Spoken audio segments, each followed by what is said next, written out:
Yo les petits culs! Yo les petits culs, nous voilà de nouveau face cam. Après de nombreux vlogs, nous voilà reface cam pour clôturer ce petit voyage. Voilà. Comme vous pouvez voir dans le titre, on a failli aller en tôle à Bangkok. Finir en tôle pour un an. On vous raconte ça juste après.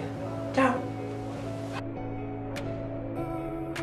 Comme vous avez pu le voir, notre première destination c'était Bangkok. Ce qui nous est arrivé à Bangkok, donc la première fois qu'on y allait, pas la dernière. C'était un hôtel qu'on avait réservé, ça pendant 3 jours. Ça nous avait coûté 50 balles les 3 nuits, on était refait. On était en mode waouh, putain c'est pas photos, cher, elles sont trop belles, c'est trop beau et tout, on va trop pouvoir content d'y faire aller. plein d'économies de bâtards et tout sur ce voyage. Et Mi-temps. Putain, 1 heure de route pour y aller. On était à 1 heure grave du centre éloigné de Bangkok. On est arrivé, c'était pas du tout comme sur les photos, enfin c'était pas la chambre qui était présentée sur les photos, c'était dégueulasse. Enfin non, pas possible du tout. On a eu à un moment donné, on était parti chercher à manger et tout. On attend, on patiente et tout dans un bar machin. Et il y a un mec, un américain qui est venu, le mec complètement bourré à mort. Il vient nous voir et tout, il nous dit oui machin et tout, vas-y venez à l'appartement chez moi, venez sniffer de la coke, il y a des putes, machin et tout. Donc un peu gêné et tout, on n'osait pas dire qu'on était ensemble et tout, on était en mode un an machin etc, on rigolait, tu vois genre voilà. Et après il dit, donc il réfléchit doucement en étant bourré, c'est sûr que c'est un petit peu plus long. Vous aimez les filles? Sorry bro, no. Et il dit ah ok, have a good evening, et il nous fait la bise et tout machin et il se bat. Ça a été un truc hyper drôle en mode sorry bro we are gay. Et donc là maintenant, direction Koh Tao, next. On est arrivé à l'hôtel. Le premier soir et tout. Alors moi vous savez que j'ai la phobie genre des bêtes, mais genre on se met dans la chambre, vous êtes tranquille, on rigolait, on chantait et tout. Et d'un seul coup, on voit un truc noir passer à une vitesse sur le mur. Je la vois encore sortir de nulle part et de courir à toute vitesse sur le mur. Dégueulasse, l'araignée, big araignée de malade. Oh, ça me dégoûte. Et juste après, on court à la réception en peignoir en mode help me. C'était genre alerte à Malibu en plein Koh Tao. We need to help. Le mec il vient genre avec l'araignée, limite il joue avec genre comme ça. Parce qu'il l'a pas tué. Quoi. Non, il ne tue pas les animaux. Il les tue pas, il l'a poussé dehors. Il l'a poussé dehors. Me dégoûte. Et genre après, du coup l'araignée elle sort et tout. On se remet dans le lit tranquille et tout. Et là, un big truc qu'on voit courir par terre. Un cafard. Croyez-moi, c'est pas le dernier qu'on a croisé. Ah bah mais c'était le premier qu'on voyait de cette taille. Ouais, de cette taille là. Ça nous a fait archi dégueulasse. Le mec il arrive et là par contre il le tue avec je sais pas, une espèce de bout de bois ou quoi. Et t'entends tous les craquements et tous les craquements. Oh là là. Le truc énorme. Direction Koh Phangan. Voilà, ciao. Alors, de salles, de ambiance. Ouais, en gros, on est arrivé, le tout premier hôtel. Oui, en fait, c'est un genre de Airbnb chum. On arrive dans la chambre, t'avais tous des fourmis qui se baladaient sur les murs. Des fourmis rouges. Et dans la salle de bain, c'était vraiment une colonie de ouf. Dans la chambre, ça va, il y en avait quelques-unes, mais ça allait. Pardon. Mais après, donc l'hôtel où ça a pas été non plus. Et c'est à Koh Phangan encore. On a failli se faire péter la gueule. Et là voilà, clairement nous avons failli mourir. Et c'est là qu'on s'est barré juste après. En gros, on devait passer 3 nuits, 4 jours dans. C'était horrible. On avait fait une sieste. On avait fait une sieste dans la première chambre. Dégueulasse. On s'est réveillé. Il y en avait plein dans la chambre. Et on n'avait pas dit quoi, il y avait énormément de fourmis volantes et de fourmis. Mais genre surtout fourmis volantes. Partout, mais vraiment partout, sur les murs, sur le plafond, c'était dégueulasse. Et ça encore. Non mais le pire c'est la fourmilière sous l'oreiller. Et donc vous allez voir la photo, mais celle-là c'est insensé, c'est même pas possible. Et il y avait une colonie de fourmis qui étaient en train de se reproduire sous l'oreiller. Mais ouais, on va se plaindre. Et les deux nanas là qui comprenaient à peine l'anglais, elles rentrent dans la chambre et elles disent ouais on va mettre de la bombe, ça va partir. Mais c'est normal, il pleut. Non. Je vais pas dormir avec les fourmis. Donc on a changé de chambre. On change de chambre direct. Bref, du coup on a dormi là et le lendemain, du coup on a décidé de partir, de changer d'établissement de base. On a décidé d'appeler à la base le gérant de l'hôtel, le patron. Bah, je pense même pas que c'est le manager, je pense que c'était le directeur de l'hôtel. Un petit merdeux là. Et donc j'ai le mec au téléphone, je lui explique la situation comme quoi on veut partir et on n'avait pas réglé les 2 nuits suivantes en fait qui nous restaient à passer. J'étais au téléphone avec le mec de l'hôtel de Koh Phangan. Je lui explique la situation comme quoi il y a des fourmis volantes partout dans sa chambre et qu'on veut se barrer d'ici. Le mec ne comprend rien. Et en gros, il dit non, mais vous payez quand même les 2 nuits, machin. Moi j'ai réservé, patati patata. Enfin, la chambre est réservée, patati patata. Et donc Antoine il dit, donc moi je lui dis à Antoine, surtout, ne dis rien de déplacer. Et Antoine il fait quoi? Voilà. Moi, évidemment, je n'arrive pas à tenir ma langue dans ma poche. Le mec m'énerve à mort au téléphone. Donc je lui dis, bah écoutez, vous voulez qu'on paye vos 2 nuits de merde? Et ben moi je vais balancer les photos de toutes les fourmis volantes sur TripAdvisor et je vais dire aux gens de ne pas réserver dans votre hôtel de merde. Et donc là le mec ça ne lui plaît pas du tout, faut pas rigoler avec les Thaïlandais. Et il me menace au téléphone de venir dans l'hôtel. Do you want to see me now? Voilà, pour venir nous péter la gueule. I don't think you want to see me now. Donc voilà, on s'est mis dans une belle merde avec ce mec. Donc c'était la goutte de trop pour Copenhague. On a dit c'est bon, clairement. On se casse. Next destination, Koh Samui. Non.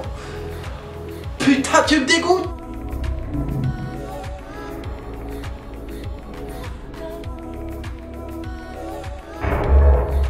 J'ai même pas voulu sortir. Donc il n'y a rien eu à Koh Samui. Non, tout s'est très bien passé et tout. C'était cool. Donc direction Singapour.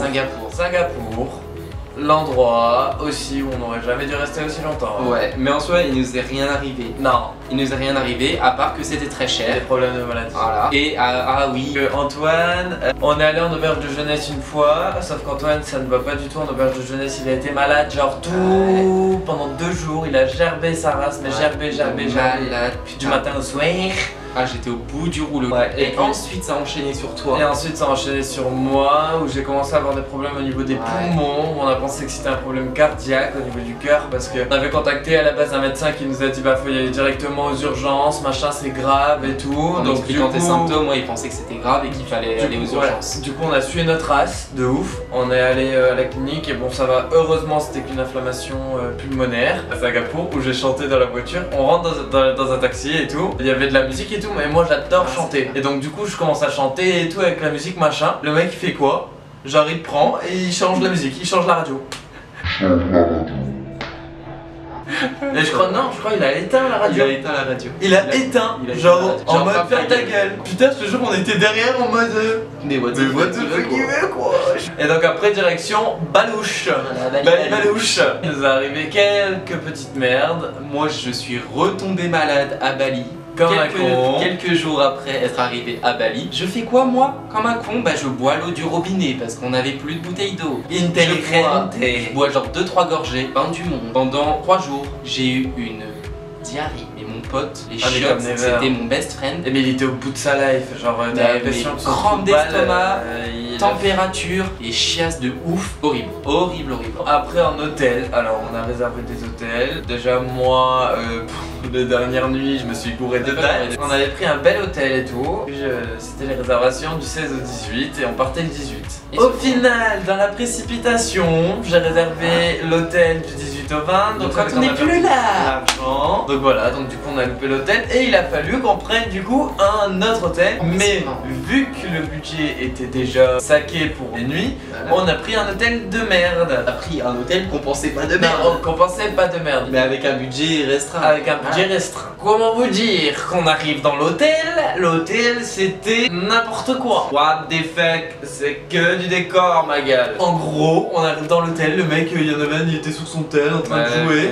Et l'autre il était en mode même pas de bonjour que dalle, genre en mode this is for the check-in.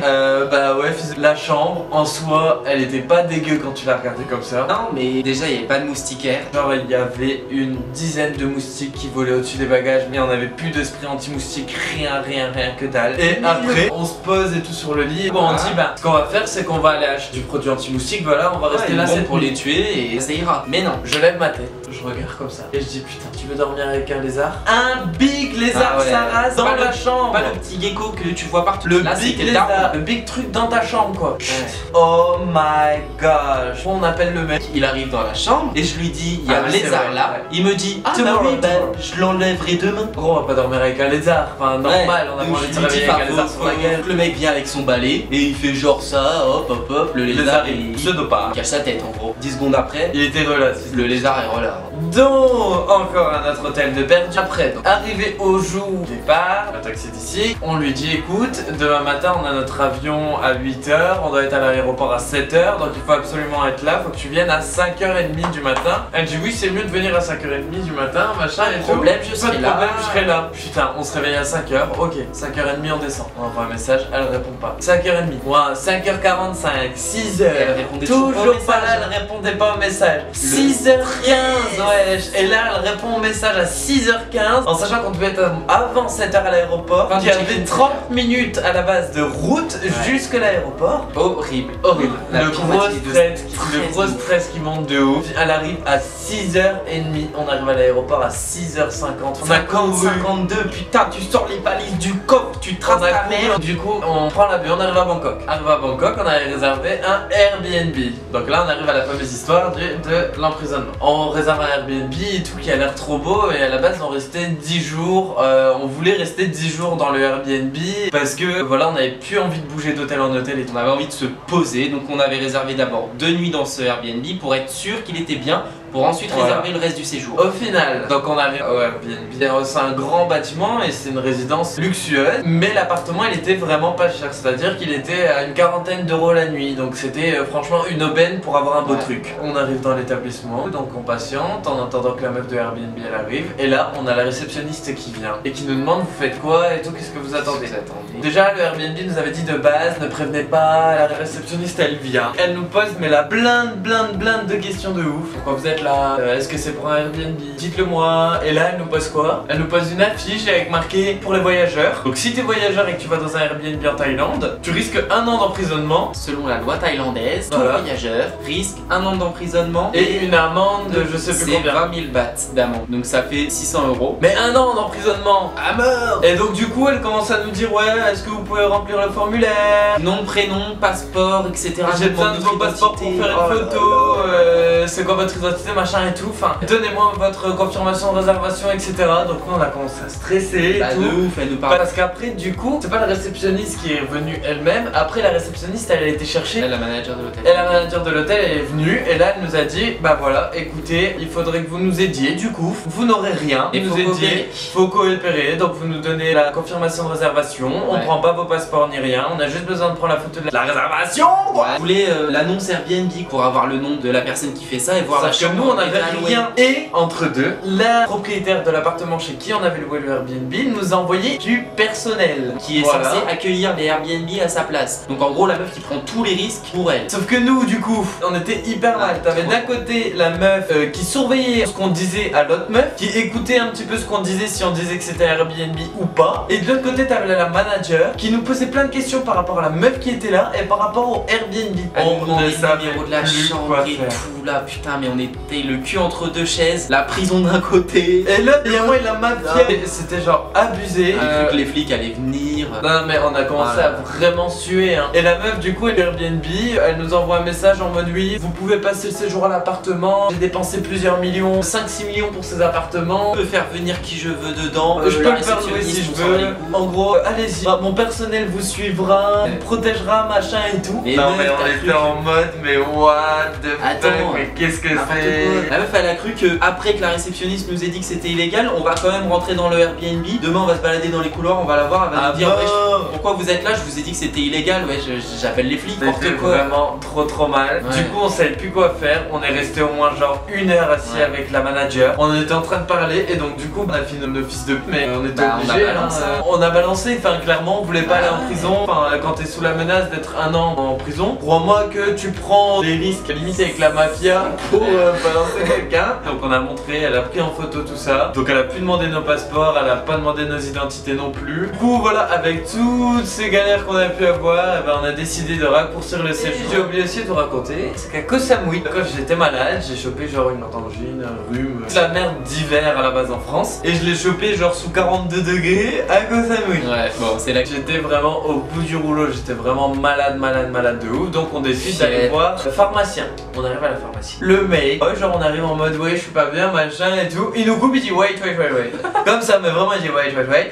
Il se met sur son tel et il joue à un jeu, tu vois, genre en mode il joue en ligne, il parlait avec les gens. avec les gens, il était en mode On est en face de lui devant le comptoir, on me met. Gros, t'es censé bosser là. Ah bon, non mais tu veux quoi? Je suis en train de crever devant ta gueule, hein, et t'es en train de me dire que tu veux jouer à ton jeu encore 2 minutes? Après du coup, il vient et il me donne, il me demande ce que j'ai, il donne des médicaments qu'on connaît pas, des antibiotiques parce que là-bas tu peux avoir des antibiotiques sans ordonnance, et il te donne pas les boîtes, genre tu peux pas savoir les allergies, les effets secondaires, etc. Putain, tu piques avec quoi? Je sais pas. Ah bah c'est ça. Enfin bref, j'ai encore une étiquette. Je suis encore bien beau. Annuler tous les films. Et donc du coup, il nous donne. Ah, ça m'a lâché un poids. Et du coup, il nous donne des médicaments, bref, sans ordonnance et tout. Donc voilà, donc du coup, on a raccourci ce séjour, on a juste payé pour avancer les billets d'avion et nous rentrons donc demain. Donc c'était une bien belle aventure. Nous allons vous en parler davantage dans une prochaine vidéo. En tout cas, pour les péripéties, sachez que ce qu'il faut éviter, c'est de se fier aux photos des hôtels parce que putain, ils savent bien les prendre. Donc les moustiquaires, on n'oublie pas et tout ira bien. Voilà. Enfin bon, je vous souhaite une agréable journée, une agréable soirée, une agréable après-midi et une agréable baisse. Un bon petit phallus pour terminer la journée, ça fait pas de mal. C'est une bonne soirée. Allez, ciao. Ciao.